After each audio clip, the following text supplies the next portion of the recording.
Bismillahirrahmanirrahim. Mr. Ismail Rahu, Minister, Universities and Boards, Honorable Members of the National and Provincial Assembly, Mr. MURAD, Secretary, Universities and Boards, Dr. Tariq Rafi, Chairman HEC, Vice Chancellor, Mehran University, Professor Dr. Taha Hussain Ali, Honorable Vice Chancellors of other universities in the province, former Vice Chancellors of Mehran University, respected members of the Academic Council, the Senate and the Syndicate, distinguished guests, proud parents of the graduating students today, and the chief guests of today's event, the graduates graduating today. Ladies and gentlemen, Assalamu alaikum and a very good afternoon. I would like to thank the Vice Chancellor, Professor Dr. Taha Hussain Ali, members of the Senate and faculty of Mehran University of Engineering and Technology, and MUET Syed Zulfikar Ali Bhutto Campus Khairpur Meers for inviting me on this auspicious graduation ceremony. I am indeed honored to be here today. To start, I would like to congratulate from the core of my heart the passing out graduates, the faculty, and most of all, the proud parents. For all of you, it is indeed a memorable day. I am highly elated to be among you people today who belong to an alma mater that claims glory, history, excellence, and reverence. I am pleased to be warmly welcomed by you.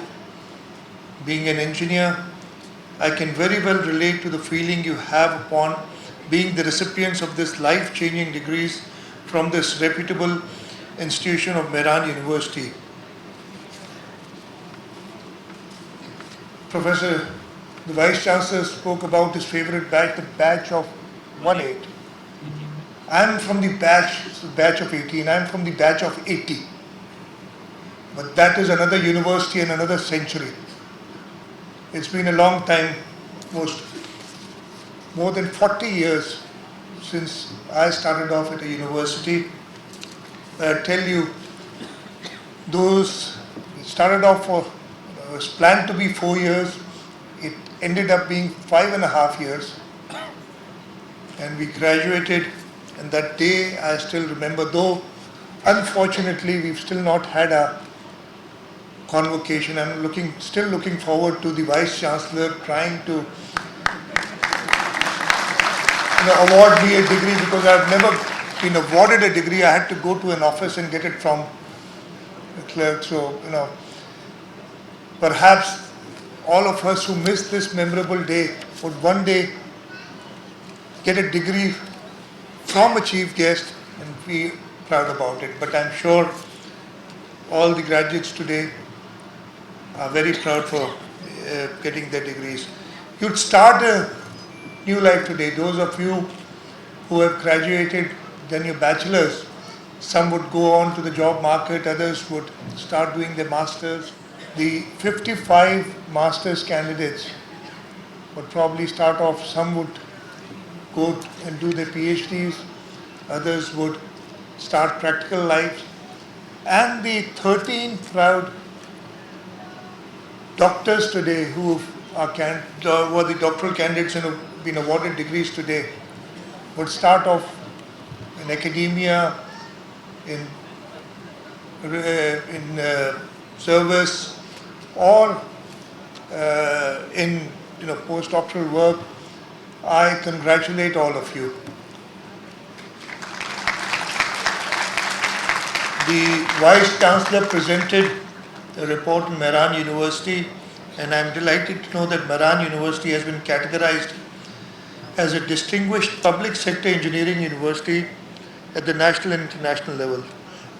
first in the province of Sindh and second in Pakistan.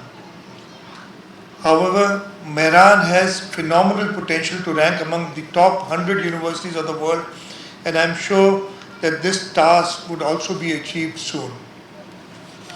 I have a long written speech here, but I don't want to go through these written pages and talk about them. You're starting a new phase in your life. One thing that I noticed, I think everybody has noticed this, I went through the book that was given to me. I'm chairing the second session. The first session was chaired by Dr. Suresh Lodhi. I believe the third session is going to be chaired by Dr. Tariq Rafi. And I went through all of them. Congratulations to the girls, the women who performed exceptionally well. More power to the women of this country. We are proud to have had the first Prime Minister, and I'm sure that the graduating students too, especially the women, will excel in life. Your effect has been so dominating. I went through the entire list. All the positions, or the first positions, the top positions, were taken by girl students except for one, the environmental engineering department. And even there, I guess the word processor has got some autocorrect, and it says Mr. So-and-so, son of so-and-so, and it goes on to say she is the first position holder awarded silver medal. So even the computer doesn't recognize men anymore. This, and I'll name him Rauf Khan, you must be exceptionally good to have beaten these smart women here.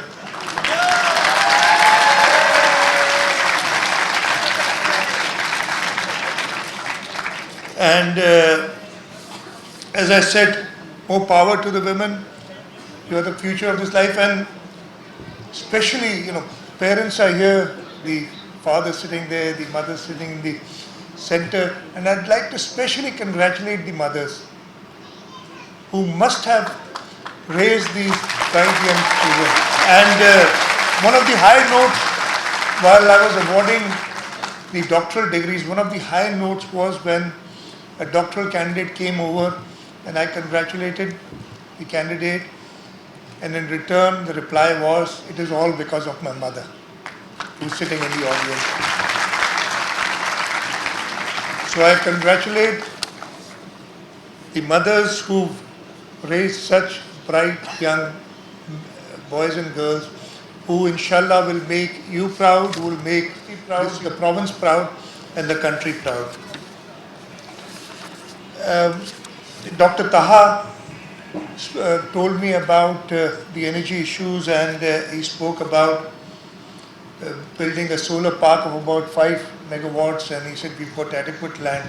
I've already ordered on that application, and I'll tell the Minister of Energy, and I'll request Minister, Universities and Boards to follow that up so that you have alternate cheap electricity and dependable electricity, because unfortunately apart from the several crises that we are facing, energy crisis is one of them. Before I end this, I got the chance of again printing this out here. There's a note that I read whenever I go to an engineering university and I address the commencement.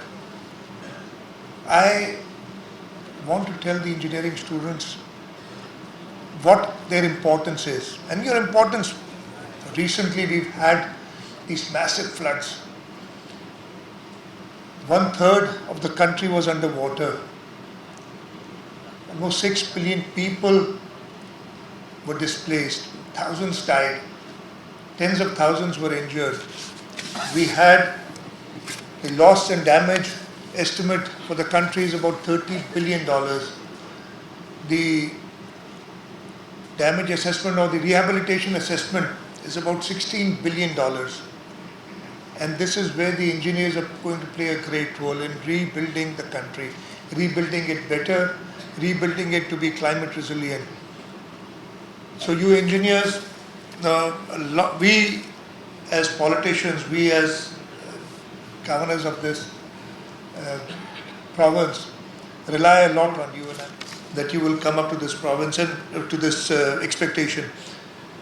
I would just like to read out a few lines from an article which was published in 1954 by a former president of the United States who was an engineer, actually came from my alma mater in the US. And this is an article that President Herbert Hoover wrote in 1954, and it's a long article. I'll just read out a few lines from it. And he talks about the engineering profession, and he says, and I quote, "It is a great profession. There is the fascination of watching a figment of the imagination emerge through the aid of science to a plan on paper. Then it moves to realization in stone or metal or energy. Then it brings jobs and homes to men. Then it elevates the standards of living and adds to the comforts of life. That's the engineer's high privilege." He goes on to say, he talks about the liability of the engineer. "The great liability of the engineer compared to men of other professions is that his works are out in the open where all men can see them. His act, step by step, are in hard substance."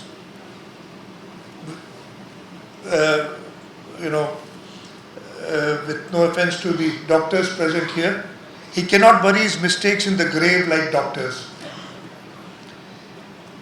With the lawyers present here, I see some lawyers here also. He cannot argue them into thin air or blame the judge like the lawyers.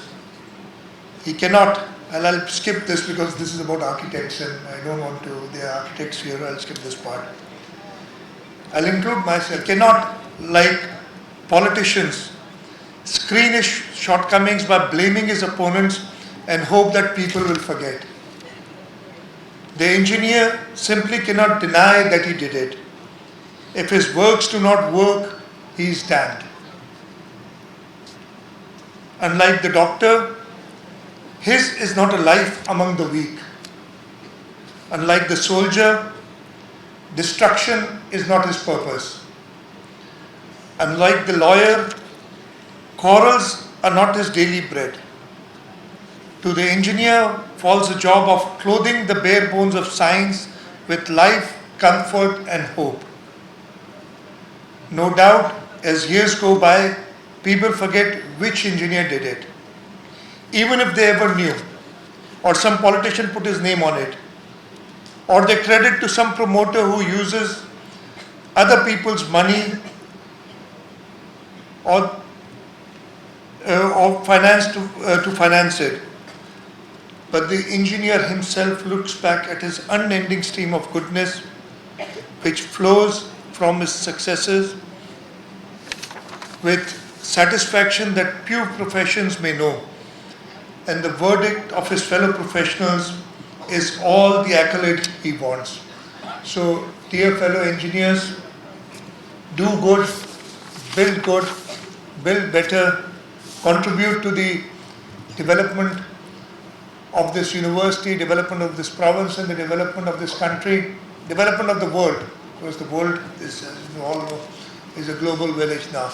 But whatever you do in life, remember, and I really like the gesture of the Honorable Vice Chancellor when he asked you to give a standing ovation to your parents sitting